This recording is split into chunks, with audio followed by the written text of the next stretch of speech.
If you're wondering which Chromebooks are worth your money, stick around. After we run through each product, I'll give you my personal take. Would I buy it or would I skip it? No fluff, just my honest opinion. Let's get into it. Acer Chromebook Plus Spin 714. This absolute unit packs an Intel Core Ultra processor that makes other Chromebooks look like they are running on a potato. Plus, the 1440p webcam is so crisp it will show every single regret on your face during those 9 a.m. meetings. The aluminum chassis feels like it could survive a small explosion, though the speakers have as much bass as a tin can, and the touchpad occasionally acts like it is possessed by a lag demon. Would I buy it? Yes, because having that much power in a 2-in-1 frame is basically a cheat code for productivity. Asus Chromebook CM32. Detachable. This thing is essentially a 12-inch tablet wearing a tuxedo, boasting a 2.5K display that is brighter than my future at 600 nights, and a battery that refuses to die for 13 hours. It is perfect for lounging like a degenerate, but the MediaTek processor is so slow, you will have enough time to contemplate your life choices while waiting for a single tab to load. Would I buy it? Maybe, if I needed a secondary media machine for the couch, but definitely not for any actual work. Asus Chromebook Plus CX34. It is a sleek little traveler with a 120Hz display that makes scrolling feel smoother than butter. Yet the battery life is a total betrayal because it barely survives 7 hours of light use. While the 10-core Intel Core i5 processor tries its best to be a powerhouse, the screen is so dim you might need a flashlight just to find your cursor in a well-lit room. Would I buy it? No, because I am not interested in carrying a charger everywhere like it is an oxygen tank. Lenovo IdeaPad. Slim 3i Chromebook. This budget king is surprisingly sturdy and will easily last through a 12-hour movie marathon, which is great because the tiny, mushy touchpad will make you want to give up on clicking things anyway. It stays as quiet as a grave since it does not have a fan, but do not expect to multitask because the processor will start gasping for air the moment you open more than 3 tabs. Would I buy it? Yes, it is the ultimate I am broke but need to pass this class laptop that actually gets the job done. Asus Chromebook Flip CX5. This 15.6-inch monster is essentially a desktop masquerading as a laptop, featuring a full number pad for all your spreadsheet-induced nightmares and a build quality that feels like a tank. It is heavier than my emotional baggage at nearly 2 kilograms, and the screen brightness is so pathetic that using it outdoors is basically like staring into a mirror. Would I buy it?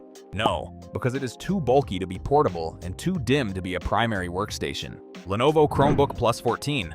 This absolute unit packs a gorgeous organic light-emitting diode screen that makes my eyes feel like they are being massaged by pixels, but that $649 price tag had me checking my bank account twice just to make sure I am not actually buying a MacBook. The MediaTek Companio Ultra 910 processor handles my 20 open tabs like a boss, though it apparently gets stage fright and freezes if I try to push 16,000 pixel video at 60 frames per second. Would I buy it? Yes, because that screen is basically visual crack for anyone tired of staring at washed-out gray plastic panels. Lenovo Flex 5e Chromebook Plus.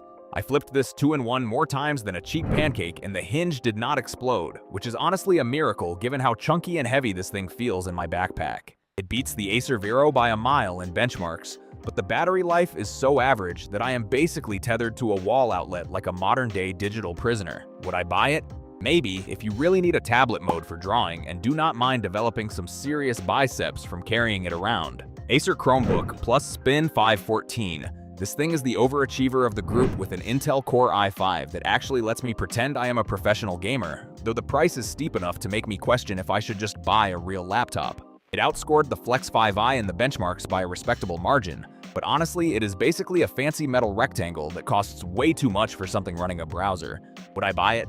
No, because if I am spending this much money, I want an operating system that lets me run something other than Google Docs. Asus Chromebook CM14. This laptop is cheaper than my weekly grocery bill, and it shows because trying to open more than 3 tabs makes the 4 gigabytes of random access memory scream for mercy and eventually just crash. It is thin and light enough to use as a literal frisbee, but with a screen so dim I need a flashlight just to see my own cursor. It is basically a glorified paperweight. Would I buy it? No, because life is too short to wait 10 seconds for a single web page to load while the processor has a midlife crisis. Framework. Chromebook Edition.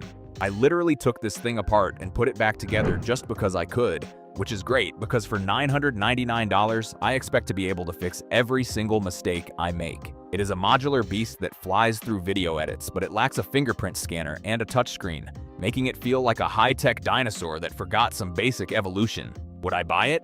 Yes, but only because I love the idea of being able to swap ports whenever I am bored of looking at the same USB-C layout. Acer Chromebook Vero 514.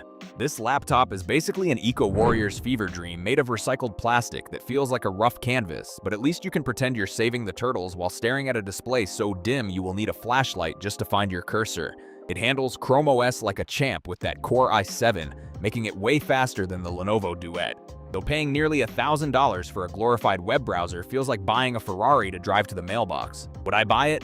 Maybe, but only if I find the cheaper Core i5 version on sale, because the premium price for recycled trash is a bit of a reach. Lenovo Chromebook Duet 11, Gen 9. I love that this thing is smaller than my lunchbox and has cameras that actually make me look human. But the floppy keyboard feels like typing on a wet lasagna noodle compared to the solid deck on the Acer Vero. It is perfect for binging Netflix under the covers, though if you try to open more than 3 tabs, the 4 GB of memory will start sweating harder than a sinner in church. Would I buy it? Yes. It is the ultimate secondary gadget for travel or bed rotting when you do not want to haul a real laptop around. HP Elite Dragonfly Chromebook. This is the literal Rolls-Royce of Chromebooks with a haptic trackpad that feels like magic and a screen that makes everything else look like a potato, but the price tag will leave your wallet screaming for mercy. It is built like a tank and screams, "I have a corporate credit card."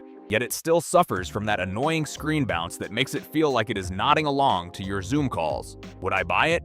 No, because I am not a CEO and spending $1,500 on a Chromebook is a level of financial chaos I am not ready for. Samsung Galaxy Chromebook Plus. This thing is so incredibly thin and light that I almost lost it in my backpack, and that AMOLED screen is so vibrant it makes reality look dull and desaturated by comparison. Samsung somehow forgot to add a touchscreen and a fingerprint sensor in 2026, which is like buying a luxury car and finding out it has manual windows. Plus, the offset keyboard layout is a total mind game for your fingers. Would I buy it? Yes, because that display is pure eye candy and I can forgive the lack of touch for a laptop that weighs less than my morning coffee. Acer Chromebook Plus 560s GE.